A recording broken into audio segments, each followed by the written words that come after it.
salli qa'iman. Fa illam tastati' fa qa'idan. Fa illam tastati' fa ala jambin. Fa illam tastati' fa mustalqiyan. Kata Nabi, sholatlah anda imron kudu diri. Kalau kagak bisa sambil duduk. Kalau enggak bisa pakai lambung, maknanya tidur miring. Dalam riwayat Imamun Nasa'i, Nabi melanjutkan, kalau enggak bisa miring terlentang. Allahu ya Allahu ya Allah. Assalamualaikum warahmatullahi wabarakatuh. Bismillahirrahmanirrahim. Alhamdulillahi rabbil alamin. Wassalatu wassalamu ala sayyidina Muhammadin wa ala alihi wa sahbihi ajma'in, amma ba'du. Allahumma inna nastahdika li arsyadi amrina wa zidna ilman yanfa'una. Qala al-imamul muallif rahimahullah wa nafa'ana bih wa bi barakati ulumih wa ghafara lahu wa li masyayikhihi wa li masyayikhina amin.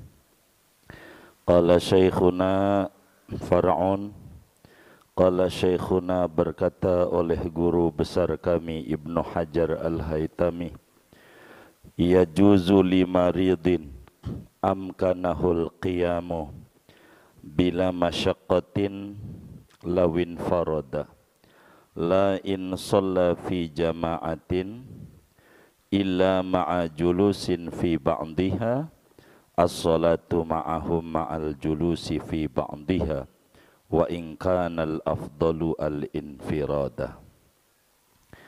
Boleh bagi orang yang sakit yang memungkinkan padanya oleh berdiri solatnya dengan tanpa kesulitan.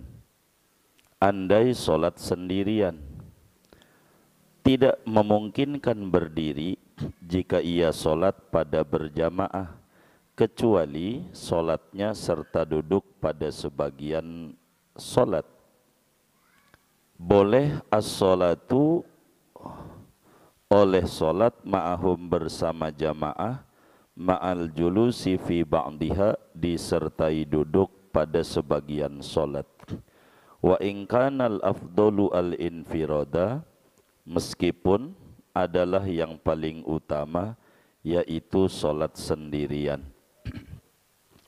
Wa kadza idza qara'al fatihata faqat lam yaq'ud aw wasurata qa'ada fiha jaza lahu qira'atuha ma'al qu'udi wa in kana al-afdalu tarkaha. Dan seperti ini boleh apabila membaca ia akan surat Fatihah saja, maka ia tidak duduk, atau membaca Fatihah dan surat, maka ia duduk di dalamnya. Maka boleh baginya oleh membaca Fatihah disertai duduk, sekalipun ada oleh yang paling afdal tarkaha, yaitu meninggalkan membaca surat. Intaha, selesai. Qala syekhuna wal afdalu lil qa'idi al iftirashu thumma tarabbu'u thumma tawarruku. Adapun yang paling afdal bagi orang yang solat sambil duduk, yaitu duduknya iftirash, kemudian duduk tarabbu', kemudian duduk tawarruk. Fa in ajaza 'anis salati qa'idan shalla muttaji'an 'ala jambihi mustaqbilan lil qiblati biwajhihi wa muqaddami badanihi. Maka jikalau lemah ia daripada solat padahal sambil duduk, maka ia solat padahal sambil tidur miring atas lambungnya, lagi menghadap ke kiblat dengan wajahnya dan bagian depan badannya. Wa yukrahu 'alal jambil aisari bila udrin, dan dimakruhkan tidur miring atas lambung yang kiri tanpa ada uzur. Famustalqiyan ala dhuhrihi wa akhmusahu ilal qiblati, lalu kalau tidak mampu tidur miring maka terlentang di atas punggungnya, padahal ada pun dua leguk kakinya dia, yaitu menghadap ke kiblat. Wa yajibu an yadu'a tahta ra'sihi nahwa makhiddatin liyastaqbila biwajhil kiblata. Dan wajib oleh bahwa meletakkan ia di bawah kepalanya akan seumpama bantal, agar supaya menghadap ia dengan wajahnya ke kiblat. Wa an yumi'a ila sobil qiblati raki'an wa sajidan, dan wajib oleh bahwa isyarat ia ke arah kiblat padahal ruku dan sujudnya. Wa bis sujudi akhfadhu minal ima'i ila ruku in ajaza anhuma, dan dengan sujud yaitu lebih rendah daripada isyarat kepada ruku jika lemah ia dari keduanya ruku dan sujud. Fa in ajaza anil ima'i bi ra'sihi, maka jikalau lemah ia daripada isyarat dengan kepalanya, au ma'abi ajfanihi, maka isyarat ia dengan pelupuk matanya. Fa in ajaza, maka jikalau lemah ia, ajra af'ala salati ala qalbihi, maka memberlakukan ia akan pekerjaan salat di dalam hatinya. Fala tasqutu salatu anhu salatu madama aqluhu sabitan, maka tidak gugur daripadanya oleh salat selama-lama akalnya yaitu masih ada. Wa innama akharul qiyama an sabiqaihi ma'a taqaddumihi alaihima li'annahuma ruknani hatta fin nafli. Hanya saja membelakangkan oleh para ulama akan berdiri daripada dua yang terdahulunya, niat dan takbir, serta terdahulunya berdiri atas dua yang mendahuluinya, karena dua rukun yang mendahuluinya berdiri, yaitu dua-duanya rukun sampai pada solat sunnah. Wa huwa ruknun fil fardhati faqat, sedangkan berdiri yaitu rukun pada solat fardu saja. Wallahu a'lamu bissawabi. Segini. Bapak, Ibu, saudara-saudara sekalian yang mulia, malam hari ini kajian kita masih membahas rukun solat yang ketiga, yaitu berdiri pada solat fardu jika mampu. Nah, malam hari ini paparan kita ada beberapa masalah yang mana yang harus dipilih. Qala Syekhuna, guru besar Fathul Mu'in, yakni Imam Ibnu Hajar Al-Haytami, berpendapat bagi orang yang sakit, ada orang yang sakit, kalau dia solatnya sendirian, maka dari rakaat 1 sampai 4 ibarat zuhur bisa berdiri. Kalau solatnya sendirian, karena bisa mengukur surat-surat yang dibaca kalau solatnya sendiri. Tapi kalau solatnya berjamaah, maka dia bisa berdiri 2 rakaat doang.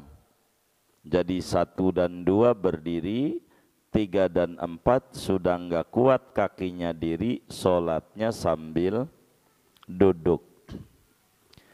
Ini bagaimana ini orang yang kayak begini? Bolehkah orang yang sakit ikut berjamaah dengan imam ke masjid, tapi sholatnya enggak tuntas berdiri, hanya 2 rakaat doang berdirinya, yang 2 duduk. Kalau di rumah dari 1 sampai 4 ibarat zuhur bisa berdiri semuanya. Ini orang yang model begini bolehkah ikut berjamaah? Kata Imam Ibnu Hajar Al-Haytami, yajuzu limaridin amkanahul qiyamu bila masyaqqatin lawin farada la in shalla fi jama'atin illa ma'a julusin fi ba'diha as-salatu ma'ahum ma'al julusi fi ba'diha wa in kanal afdalu al-infiradah. Agama membolehkan bagi orang yang sakit yang bisa berdiri full ibarat zuhur 4 rakaat kalau sholatnya sendirian. Kalau berjamaah berdirinya anda full hanya 2 rakaat, yang 2-nya atau sisanya sambil duduk. Kata Ibnu Hajar, boleh saja sholat ikut berjamaah, dapat ganjaran 27 derajat meski sholatnya tidak sempurna berdiri. Boleh, ini boleh bukan sunat, boleh. Yang lebih tinggi yang mana? Meskipun yang lebih tinggi bagi orang yang sakit udah sholatnya di rumah sendirian. Sebab apa? Sebab berdiri ini rukun. Rukun sholat. Nanti surat-surat segala macam itu sunat. Berjamaah hukumnya sunnah muakkad, tidak wajib. Begitu, sunnah muakkad, berjamaah. Bolehkah orang yang sakit pada akhirnya dia sholatnya tidak sempurna berdirinya, hanya 50% dari sholatnya dia, karena dia mengejar nilai berjamaah. Begitu. Kalau ditanya begitu, kata Ibnu Hajar, boleh saja orang yang sakit sholat mengejar berjamaah meski mengerjakan rukun pada masalah berdiri tidak sempurna, tidak sampai rapih sholat. Boleh. Yang lebih tinggi mana? Kalau ditanya, yang lebih tinggi mendingan sholat sendiri, tapi yang wajib-wajibnya rapih semua. Ini hanya berbicara boleh. Artinya ketika si sakit maksain diri ke masjid dengan sempoyongannya dia, sehingga pas udah rakaat ketiga udah nggak mampu lagi diri kakinya, ya udah sambil duduk. Boleh. Enggak apa-apa, emang dia udah nggak mampu, begitu, sambil duduk aja, karena udah nggak mampu. Meski begitu, yang lebih tinggi adalah sholat sendirian. Untuk apa? Supaya maksimal mengerjakan yang prinsip-prinsip, yang rukun-rukun, yaitu berdiri. Begitu. Jadi boleh saja. Bandingan hukumnya wakada itu namanya li ta'mimil hukmi, untuk mengumumkan hukum, ada kesamaan hukumnya. Begitu kita sholat sendiri, kalau sholat kita ini Fatihah doang, habis Fatihah langsung ruku, bisa berdiri sampai 4 rakaat tuh dhuhur. Tapi kalau habis Fatihah ditambah surat, enggak kuat untuk berdiri. Bakalan nanti di rakaat ketiga, keempat baca Fatihahnya sambil duduk. Maka sama hukumnya. boleh orang sholat baca Fatihah plus surat, di dalam sholatnya dia disempurnakan dengan surat, meski pada akhirnya rukun berdiri sudah nggak kuat gara-gara ditambah surat. Boleh, meski begitu tetap yang lebih afdol tidak perlu baca surat, karena Fatihah dalam keadaan berdiri wajib. Wajib. Berdiri ini rukun. Jadi walaupun ini rukun, tapi boleh dengan dia dipanjangkan itu dengan surat, sama dengan berjamaah kan dipanjangkan, kita nggak paham imamnya baca suratnya jadi panjang, akhirnya kita nggak kuat diri.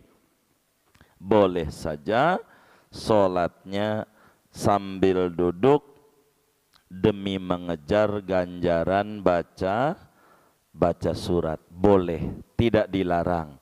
Meski begitu, yang paling afdol daripada manggul-manggul kursi ke masjid yang ujungnya duduk, mendingan sholat di rumah sambil berdiri. Manggul kursi bisa dari rumah ke masjid, ujungnya di masjid, sholatnya sambil duduk. Boleh sih, tapi yang paling gede ganjaran buat dia, berdiri ini rukun sholat yang harus dijaga, kayak ngejaga Fatihah, kayak ngejaga rukun-rukun yang lain. Karena ini barang wajib dalam sholat wajib. Begitu saudara. Sesudah kita memahami, bila kita tidak mampu diri, kemarin ngajinya, maka sholatnya sambil duduk. Pertanyaannya, kalau kemudian kita sholatnya sambil duduk, cara duduknya bagaimana? Mana yang paling tinggi bagi orang yang sholat sambil duduk pada tata cara duduknya? Kata yai kita, wal afdalu lil qa'idi al iftirashu summa tarabbu' summa tawarruk. Yang paling tinggi ganjarannya bagi orang yang enggak kuat diri sholatnya sambil duduk, yang paling tinggi duduknya pertama duduk iftirash, kaki kirinya didudukin pantat. Nanti saya ajarin contohnya. Kedua, duduknya tarabbu'. Tarabbu' itu adalah silanya yang dipakai perempuan. Perempuan tuh diajarin sila oleh agama, namanya tarabbu'. Bukan sila kayak bapak-bapak ini. Ini bukan tarabbu'. Tarabbu' itu sila perempuan. Ketiganya, duduknya dengan tawarruk. Di bawah ini asal duduk dah. Di bawah ini mau belonjor kek, mau sila kayak saudara kek jadi. Bagaimana duduknya? Yang pertama cara duduknya duduk iftiras.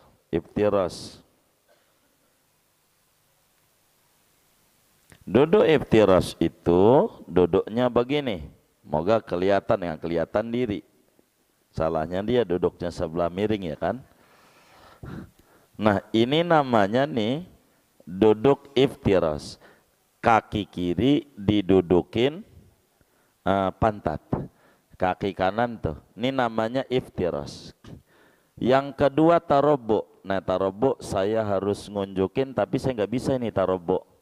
Tarabbu' tuh duduknya perempuan, ininya begini, pantatnya nempel. Tuh. Nah, ini namanya duduk perempuan. Saya nggak bisa nih, nggak nempel.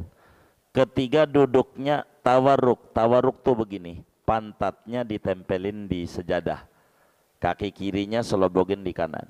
Saya depanin biar tahu tarobbo. Jadi tarobbo itu sila, yang disebut sila dalam agama bukan begini. Tarobbo bukan begini. Ini perempuan duduknya begini makruh. Perempuan dicela oleh agama. Ini duduknya orang laki. Perempuan begini. Ini keluar angin mulu ini. Was-was. Begitu. Jangan dicatat. Duduknya perempuan tuh namanya tarobbo. Ini silanya perempuan begini. Pantatnya dua-duanya ditempelin di tanah. Jadi ininya rapat. Tuh. Ininya rapat. Ini namanya perempuan ngaji, duduknya begini. Namanya sila perempuan. Ini duduknya begini. Kalau begini dengan sendirinya rapat karena pantatnya nempel. Saya nggak nempel nih, nggak bisa. Gitu, nempel. Ini namanya tarobbo. Pantatnya dua-duanya nempel di tanah, di sejadah gitu. Ini namanya disebut duduk tarobbo. Yang paling tinggi iftiros. Karena iftiros lebih mudah, mau geser kemana aja enak. Kalau duduknya tawaruk rada repot. Begitu, kita mau sujud rada repot, harus ditarik-tarik. Ini duduk kayak begini. Jadi ini namanya tawaruk. Ini paling dikit ganjarannya orang yang sholat sambil duduk. Posisi duduknya yang paling tinggi. Yang paling tinggi iftiros. Yang kedua apa namanya? Tarobbo. Tarobbo itu silanya perempuan. Yang ketiga tawarruk. Itu begitu cara duduknya. Kemudian saudara, bagaimana ketika orang itu sudah lemah, enggak bisa dia diri, enggak bisa. Jadi urutan tuh begini sholatnya, urutan sholat. Diri, duduk, tidur miring, terlentang, pakai pelupuk mata, pakai hati. 6 urutan sholat. Kalau orang nggak bisa diri, pastikan masih bisa duduk. Rumusnya begitu. Kalau orang nggak bisa diri, pastikan masih bisa duduk, masih bisa tidur miring, masih bisa terlentang dan seterusnya.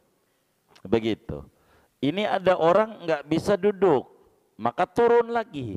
Karena Rasulullah Sallallahu alaihi wasallam menyatakan, idza amartukum bi amrin fa'tu minhu mastata'tum. Bila aku perintahkan dengan satu perintah, suruh A satu perkara, maka jalanin perintah itu semampu Anda. Anda nggak bisa diri, duduk. Bagaimana kalau enggak bisa duduk?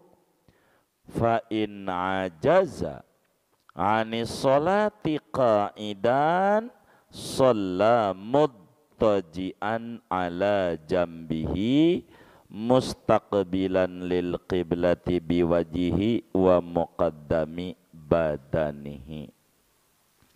Jika orang itu sudah enggak bisa sholat sambil duduk, apalagi diri, duduk aja udah nggak bisa.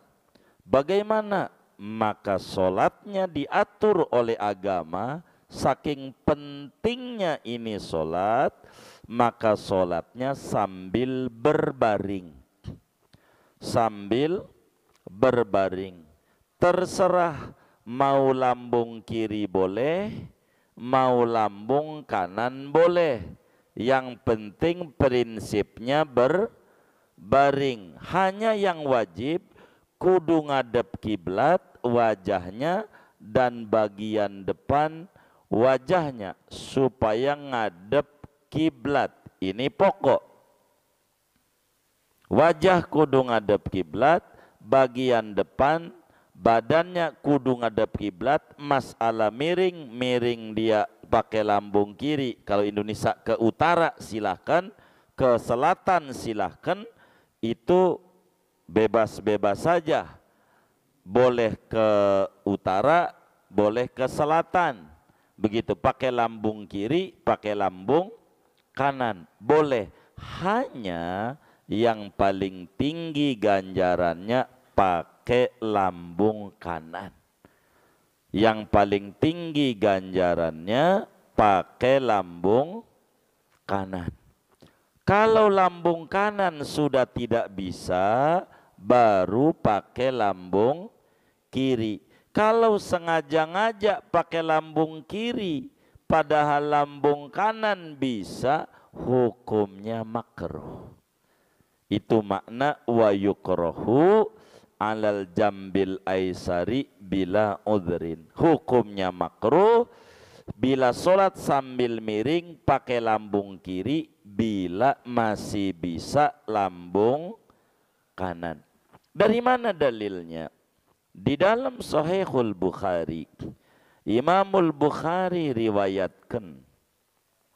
Begitu juga Imam Abu Dawud, Imam Nasai dan banyak ulama-ulama hadis meriwayatkan dari Sayyidina Imran bin Husain radhiyallahu ta'ala an, kata Nabi kepada beliau, karena beliau ini sakit ambeien wasir, kata Nabi, sholli qa'iman fa illam tastati' fa qa'idan fa illam tastati' fa ala jambin fa illam tastati' fa mustalqiyan. Kata Nabi, sholatlah anda Imron kudu diri. Kalau kagak bisa sambil duduk. Kalau enggak bisa pakai lambung, maknanya tidur miring. Dalam riwayat Imamun Nasai, Nabi melanjutkan, kalau enggak bisa miring terlentang. Maka sholatnya sambil miring. Bila kita sholatnya sambil miring, maka isyarat ruku dan sujudnya rada nunduk. Bila kita miring pakai lambung kanan, berarti lambung kanan palanya ke situ. Apa itu? Utara, kaki selatan. Maka bila kemudian kita ruku segini, sujud rada turunan. Untuk membedakan ini rukun namanya ruku, ini rukun namanya sujud. Kalau sambil miring. Kalau sambil miring, maka isyaratnya sujud lebih rendah daripada isyarat ruku. Itu begitu. Kalau bisa, kalau masih bisa gerak, itu begitu untuk membedakan mana rukun yang namanya ruku, mana rukun yang namanya sujud. Kalau sudah enggak bisa miring sakit, udah parah nih, maka sholatnya terlentang. Berarti kalau di kita, palanya di timur, kakinya di barat, di kiblat. Dengan catatan wajib palanya dikasih bantal, biar rada miring, biar dadanya ngadep kiblat. Ama akhmusoh, mohon maaf kaki saya angkat, ini namanya akhmusoh, legokan kaki. Ini nih akhmusoh, jadi kakinya begitu, biar ngadep kiblat. Jadi kayak begini dah nih, anggap deh kita di kasur nih, jadi rada diganjel. Jangan sampai ngadep atas dadanya. Jadi biar palanya tuh ngadep kiblat. Begitu, kayak begini jadi miring. Kalau terlentang, kalau udah terlentang doang, itu maknanya miring kagak bisa. Didudukin diri apalagi. Kalau sudah nggak bisa terlentang, sulit bagi dia. Bagaimana ini nih? Begitu dengan terlentang ini, udah nggak bisa, maka sholatnya pakai pelupuk mata. Kalau pelupuk mata, tidak ada beda antara ruku dan sujud kecuali dalam hati. Apa pelupuk mata? Karena kalau udah terlentang doang orang, matanya masih kedap, kedip, kedap, kedip. Ini ngedip, ini takbir. Hati udah ngomong udah nggak bisa. Ini model di ICU nih. Aturan agama begini nih. Aturan yang sebenarnya cuman prakteknya di masyarakat itu puyeng dikit enggak sholat ya. Saya curiga sama yang ketawa-ketawa ini. Begitu. Ada nggak yang kayak begitu? Yang mana orangnya nih? Tuh begitu. Ini nih, biar kayak begini nih kudu sholat. Saking pentingnya sholat. Padahal udah payah dia. Itu maknanya kalau sudah kita telentang nggak bisa, maknanya badan udah nggak gerak, itu di ICU tuh kalau kita. Mata masih ngedip-ngedip. Ininya masih nyala. Apa? Oh jantungnya. Iya, masih. Itu kudu sholat. Begitu. Kalau sudah nggak bisa juga, mata mau merem, jantung masih bunyi. Masih. Iya. Maka sholatnya di hati. Di hati. Kudu sholat karena hati masih hidup. Jangan sampai enggak sholat. Sehingga kesimpulannya fala tasqutu anhu sholatu madama aqluhu sabitan. Tidak gugur kewajiban sholat sama seorang manusia muslim, catatannya akalnya masih ada. Kalau akalnya masih ada, jantungnya masih berdetak, agama wajibin sholat. Namun praktek yang ada kalau sudah di ICU mengikuti madhab yang tiga, Hanafi, Hambali dan Maliki, udah nggak sholat kalau sudah kayak begitu. Udah nggak sholat. Meski madhab Syafi'i tetap wajib sholat meski di dalam hati. Wajib dia sholat. Maka dia perjalankan di hati rukun qauli, rukun fi'li. Kalau mulutnya masih ngomong, ya dia masih qomat kamit. Semua dia bayangin berdiri, bayangin ruku, bayangin yang tidal, bayangin sujud dan seterusnya. Salat itu wajib, enggak ditinggal. Maka dengan ini enggak ada orang jadi wali enggak sholat. Dia menggasot, dia mewali dia. Ya kagak. Begitu. Tetap aja wajib sholat. Rasulullah aja yang di atas wali sholat. Lah kita wali bukan apa bukan. Kagak sholat pengen masuk surga. Nabi aja yang udah pasti masuk surga sampai sakit-sakit sholat. Masa kita seger buger kagak sholat. Inna lillahi wa inna ilaihi raji'un. Jadi kalau Abu Hanifah, Imam Malik, kalau orang sudah isyarat mah udah enggak sholat. Enggak sholat. Kalau kata Abu Hanifah, bagaimana kalau dia sadar lagi, sehat lagi dari ICU komanya? Kata Abu Hanifah, enggak usah diqodok. Kata Imam Malik, kudu dikodok, diiadah istilahnya. Kalau madhab Syafi'i emang wajib sholat ya. Itu begitu. Jadi sholat itu saking penting, patokannya akal. Li'annal aqla manatut taklif. Akal itu tempat percantelannya menjalankan perintah Allah. Jadi kalau enggak sholat, caranya gampang. Kalau orang tuh dikit-dikit ketawa, enggak sholat, enggak apa-apa. Sebab dia gila, begitu. Begitu. Kalau orang selagi dia masih ada akalnya, wajib sholat. Dulu ada seorang anak muda, dituliskan di dalam kitab Zadul Muttaqin, datang kepada Sayyidi Ibrahim bin Adham radhiyallahu ta'ala an. Dia bilang saya tidak mau ibadah. Boleh saja asal bisa caranya. Begitu kata beliau. Kayaknya tertarik. Baru ini kiai ini yang kata boleh, yang lain nggak boleh. Maka apa caranya? Ente jangan tinggal di bumi Allah kalau enggak mau ibadah. Saya mau tinggal di Mars, punya Allah. Begitu. Kalau begitu saya tinggal, punya Allah. Di gunung punya Allah. Jangan tinggal di punya Allah. Enggak bisa. Wah, orang Amerika tinggal di Indonesia pakai peraturan Amerika apa peraturan Indonesia?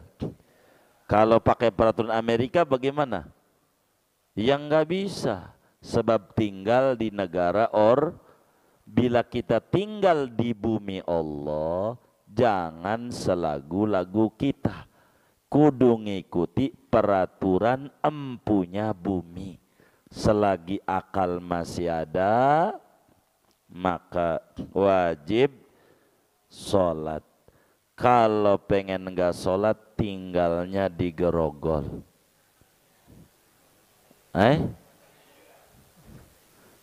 Di mana? Oh iya, rumah sakit gila. Begitu. Rumah sakit gila. Kalau masih ada akal, wajib sholat dalam kondisi apapun. Ini makna fala tasqutu anhu sholatu madama aqluhu sabitan. Kembali bila orang di ICU, ikut saja madhab Abu Hanifah dan madhab Malik, gugur dah sholat di ICU. Madhab Syafi'i nggak kasih, karena mana taklif al akal. Selama masih ada akalnya, maka wajib menjalankan sholat. Inilah yang dia bisa, kata Imam Syafi'i. Ya jalani. Kemudian Fathul Muin memberikan alasan kenapa rukun sholat yang pertama niat, yang kedua takbiratul ihram, ketiga berdiri. Kenapa berdiri di nomor 3? Niat dan takbir di nomor 1 dan 2. Bukankah orang sholat itu pada prakteknya diri dulu, sesudah diri barulah dia takbir dibarengkan dengan niat. Kenapa dirinya di nomor 3 bukan di nomor 1? Oh begini, kalau ditanya begitu alasannya, wa innama akharul qiyamah. Kenapa ulama itu menunda berdiri di nomor 3 kan? Sedangkan niat dan takbir di nomor 1 dan 2 dijawab oleh Fathul Muin. Ulama memposisikan berdiri di nomor terakhir 3 dibanding niat dan takbir, padahal berdiri pada prakteknya lebih dulu daripada takbir dan niat, sebab niat dan takbir terus ada walaupun pada sholat sunat. Sholat sunat ke, sholat sambil duduk ke, sholat sambil terlentang ke, niat dan takbir ada. Pada sholat sunat niat dan takbir ada. Sedangkan berdiri pada sholat wajib doang, pada sholat sunat tidak ada kewajiban berdiri. Pada sholat sunat bolehlah orang itu biar seger buger, sholatnya boleh sambil duduk. Karena itu, karena berdiri ini bakal hilang, tidak permanen, tidak seperti niat dan takbir, sehingga para ulama memposisikan berdiri di nomor 3, tidak di nomor 1, walaupun pada prakteknya berdiri ini nomor 1 pada normalnya orang yang sholatnya berdiri. Inilah alasan-alasan kenapa berdiri diposisikan oleh kiai kita pada nomor urut 3, sedangkan niat dan takbir di nomor 1 dan 2.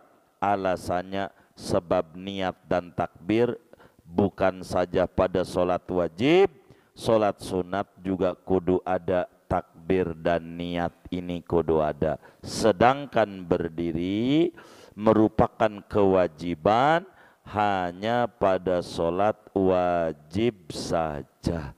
Pada solat sunat tidak ada kewajiban berdiri, tidak ada.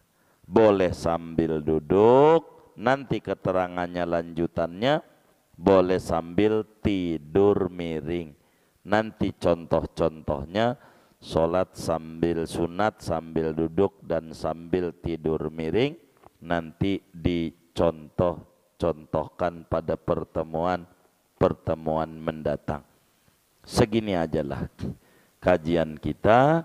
Ada yang ditanya mungkin dari materi ini maupun di luarnya. Sebelum doa silahkan. Baik Bapak. Bagaimana kalau sholat di pesawat? Sholat di pesawat itu adalah hanya bisa dilakukan sebagai sholat menghormati waktu. Kenapa? Bukan pada diri doang dalam pesawat yang hilang karena nggak bisa diri barangkali, tapi wudhu pun sebagai syarat sholat hilang. Kenapa orang sholat kudu wudhu? Di pesawat kalau orang 450 orang wudhu, insya Allah nyampe bukan ke Ka'bah tapi nyampe ke rahmat Rabbul Ka'bah. Meledak begitu. Maka enggak mungkin sholat wudhu di pesawat. Dimaknai air ada, dimaknai oleh agama sama dengan dianggap tidak ada. Bila kita enggak ada air, maka disuruh tayamum. Pertanyaannya, di ruangan ber-AC seperti pesawat yang lebih higienis, kira-kira ada debu enggak? Di pesawat ada debu enggak? Enggak ada. Nyari debu sulit di pesawat, pengen nyari debu enggak nemu. Kemungkinan terbesar di pesawat ada debu adalah di rok pramugari yang habis keluar di pesawat, tepuk aja pantatnya. Di mana dia mau nyari debu di pesawat? Tidak ada. Maka namanya solat faqidut tahurain, solat yang ketiadaan dua alat bersuci.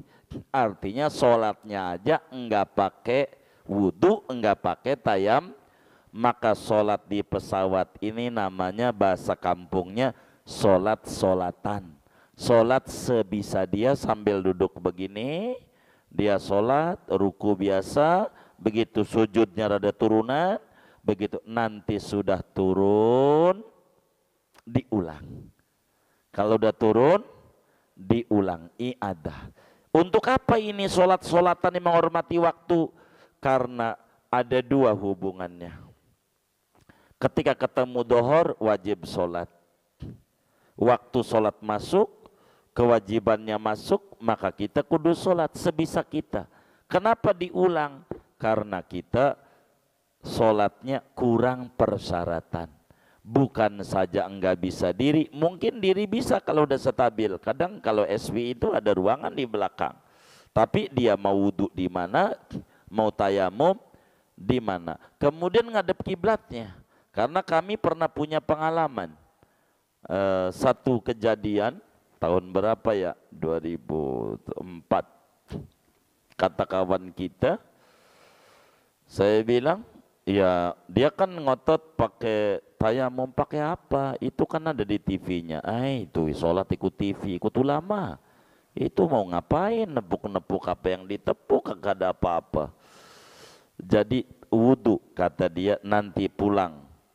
perhatikan saya pokoknya mau wudhu, mau sholat di pesawat. Silakan. Pakai apa? Pakai zam-zam nih, sudah saya siapin. Oh iya baik. Dia wudhu, bawa zam-zam nih. Lihat nih. Ya iya boleh. Dia wudhu. Udah wudhu. Duduk lagi di kursi. Duduk. Dia sholat. Subuh kali itu. Udah selesai sholat, dia bilang, tuh kan saya sholat pakai wudhu. Iya, tapi ente ngadep mana? Ngadep timur. Ka'bah di timur. Ulang, ya sayang banget, ini zam-zam. Kan udah dibilangin, sholat-sholatan. Nggak usah maksain diri. Ngadepnya udah nggak ngadep Ka'bah sholatnya. Sambil duduk sholat wajib. Maka ini namanya sholat di pesawat, namanya sholat faqidut tahuren lihurmatil waktu saja. Menghormati waktu. Nanti udah turun, diulang. Tapi kalau dia bisa mengukur mah nggak perlu, bisa jamak qashar. Contoh, kita mau ke Arab, terbang tengah satu siang, udah dohor. Kita nggak mungkin udah di pesawat dohornya, tapi udah dohor. Itu dengan kita jam setengah satu, jam 12, maka datang ke Arab baru jam 5. Nyampe Arab tuh baru jam 5 sore di Arab, karena kita maranin ke barat. Maranin ke barat tuh makin siang dia. Begitu. Karena kita waktu jam 12, di sini baru jam 8. Begitu. Perjalanan 9 jam dipotong selisih waktu 5 jam. Maka jam 5 masih asar. Jadi sehingga di pesawat kita niatin saya jamaah takhir di Jeddah. Bisa. Jadi kita harus pandai mengukur rute. Kami itu kalau berangkat bepergian selalu membaca rute. Memungkinkan nggak nyari tiket yang kayak begini supaya kita ketemu. Begitu. Jangan sampai ninggalin ibadah nih. Kalau udah nggak memungkinkan ya sudah ya kita harus terima dengan yang ada ya, sehingga sholatnya menghormati waktu begini. Kurang lebih demikian kalau sholat di pesawat. Wallahu a'lam.